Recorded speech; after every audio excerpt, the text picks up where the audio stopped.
And I'll just ask one more. But it was. How many you got on that list? I'm just curious. I have like 5 or 6. Alright, we'll come back to you. We'll come back to you. After this one, we'll come back to you if we have time. That's cool. Yeah. No, but go ahead. You can ask the last one. I'm just saying after this one, you gotta give other people a chance. One was, as far as like being in a group and like leading a group, how do you get your teammates or your students to learn how to like almost have that hunger for dance, rather than just teaching them like, all right, well here's a 6-step, and then instead of just okay, I gotta do the 6-step. How do you like develop that patience or like help your students develop a hunger to know more than just like, oh well, here is my set requirements for today, I can go practice. And so how do you help? There is no way I can teach someone hunger. It either exists in that person or it doesn't. I can help them see what it looks like by really giving them everything I can during class, and by really getting to a free place in myself, just by leading by example, basically. I can show that to a student, but I can't be like, okay, so this is, there's no way to like plant the seed of hunger in someone other than showing them hunger, and if they see that it's appetizing, then they'll, you know. The best way is to not spoon feed them, and then that'll weed out who's hungry and who's not. Mm-hmm. You know, don't spoon feed them in tough love. You know, if you keep holding that hand, like this is it, it's like nah, like if it's a class, that's one thing, but if it's a crew, a company, or whatever that you're trying to build, you show them a 6-step once and they do it 3 times, and there's no reason for them to ask that question again. And they should take it upon themselves, and if they're not and they're still slacking, then they don't want it. You know? It goes back to that question of why do you want to dance? Yep. Right. Cool. True. Sam? Hello. I'll ask them. Leah? Sam? Okay. So you then you go. Then.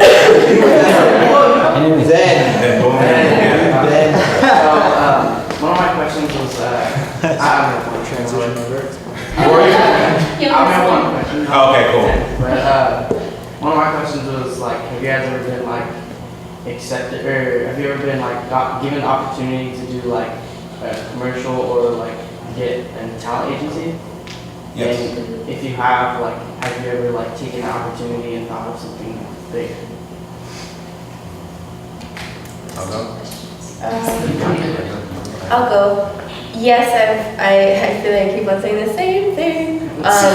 Yes, I have gotten the opportunity, and it's dependent on what the opportunity is, and if I feel that the opportunity for me to be real and honest and truly inspire people, if that exists there, then I take it. If it doesn't, if they want me to wear booty shorts and a ton of makeup on my face and be someone who I am not, then I don't take it.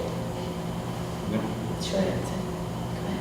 That's pretty much my answer. I'm currently with an agency who has gotten no work from me, and I've been with them for about 2 years now.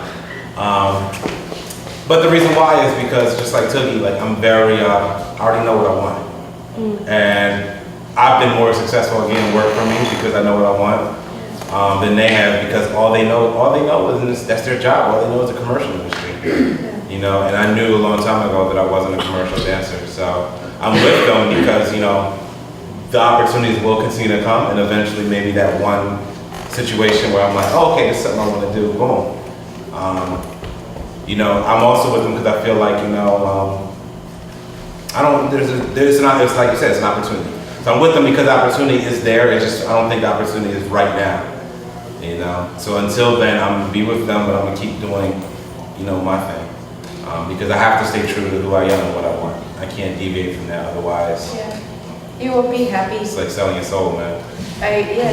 Seriously, like I could, like if I was dancing for Britney Spears right now, like that opportunity has been presented to me, but like I would be miserable doing the same choreography every day. Like, so I say no to those opportunities because they wouldn't fulfill me, and like happiness is the most important thing to me in life. So, yeah. Amen. So, all right, and then we gotta keep these questions short, keep these answers short. We're running out of time. So, Have either of you traveled internationally? And if you have, where did you feel had huge differences or any kind of interesting differences in their dance culture or their dance communities? Okay. We are. I didn't know if you were going to speak. One of the places that I've been to that had an impact on me as far as seeing dance with a different kind of appreciation culturally was Rotterdam in the Netherlands. And there's just the government and the culture just,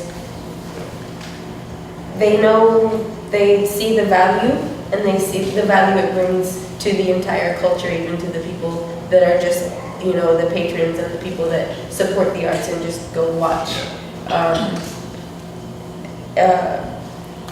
It's kind of sad that we don't have that here, but I think we can get there. It's just a matter of educating people. Yeah. Yeah, for me, it's same Netherlands and then also Scandinavia. Scandinavia has educations all over the place in the arts for kids who either don't finish high school, don't want to go to school or whatever. But they have skateboard education.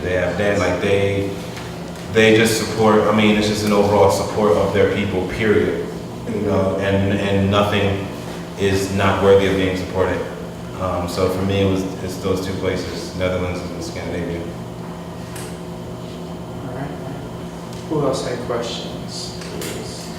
I'll ask if they don't.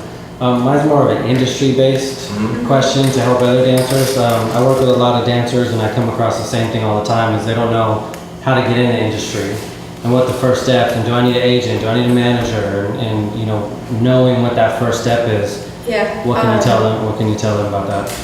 What I would say about the first thing that came to my mind is, yes, getting an agent helps and all those other things that are widely known, but really what really helps is make friends. That's how you get work. That's how you get work. That's the real definition of networking. Make friends, not make fake friends with people. Yeah. Oh my God, you're so dope. Yeah, not that. Find people that are, find ways to meet people that are doing something along the lines of what you want to do, and if you have a genuine interest in that person, then create a relationship, and that's how you get work. That I learned it the hard way, but that's how you do it. You make friends. Yeah, when they say it's about who you know, that's really, it is in a sense. That's it. And I would say, and the other thing is knowing, but you gotta go research it, read a book about it, whatever. Understanding what brand is and understanding what your brand is. If you look at Toogie's Instagram and Facebook, or mainly her Instagram, and you talk to her, she has a consistent brand, whether she made it that way or not. It's a consistent brand, and you know what comes with it. In her class, it's the same thing. It's being consistent with your brand and knowing what it is that you want to portray to your audiences is very important for the industry as well.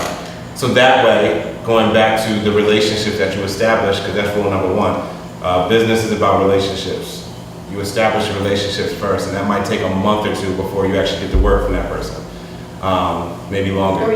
Or years. But you have to maintain those relationships. It's not a quick, hey, you don't want to work with me? Okay, forget you. It's not like that. But branding. Really make sure your brand is consistent. Who do you want to be to your audience? What do you want your audience to know and understand about you? And understand what that is. Read books about branding. All right? You're not just dancers. You're business people because you all are independent contractors. So you're businessmen and women. So learn about business. If you don't want to enroll in school for it, read books about it. You don't have to enroll in school for it. But you got to know business. You got to know business. That's the first thing. Go into this industry knowing how to handle your business, because the entertainment industry will eat you alive if you don't. Yeah, I mean, and what branding really is, I feel like it's knowing who you are, finding the things that make you special, and really not being scared to like scream it from the top of the mountain and be like, that says me. Yeah, because those are the things that are gonna, drive you forward. Business cards, websites, package yourself, all that stuff. Don't be lazy. Facebook is not a good website. Like Facebook fan page is not a website. Like don't be lazy. Like, because it's one thing to say, hey, go to my fan page. That's cool. A lot of people like this. Go to my YouTube. That's cool. Imagine giving somebody a link to your website, which has your YouTube, Facebook, Instagram, and your fan page on it. Think about how you're setting yourself apart, because a lot of dancers out there that is saturated.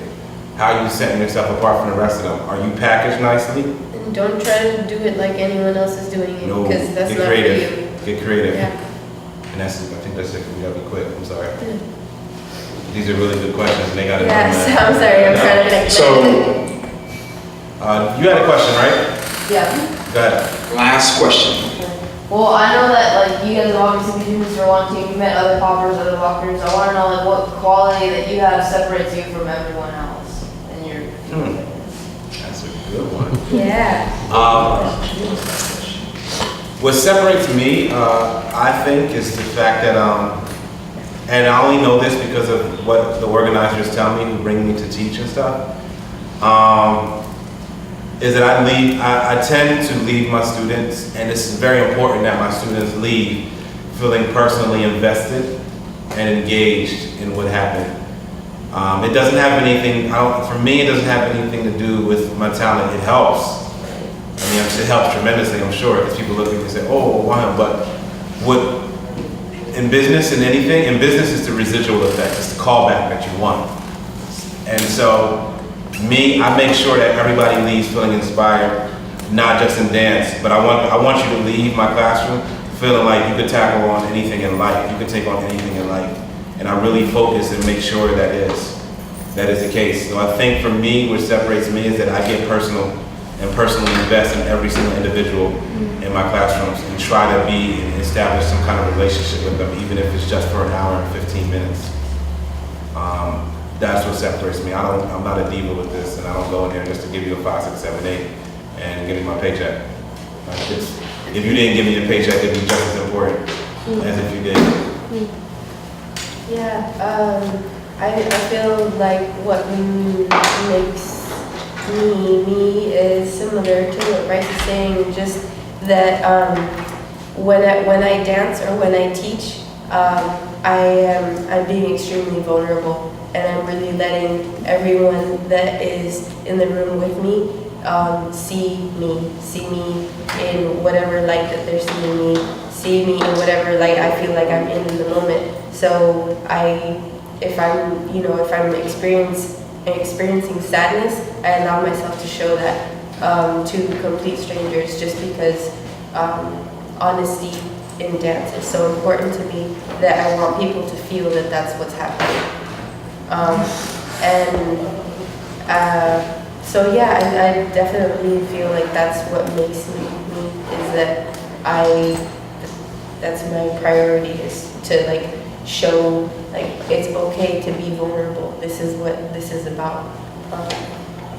Yeah, then it's similar to what you're saying. I'm investing myself truly and honestly in like everyone and in the moment, in the present. Yeah, I think. And we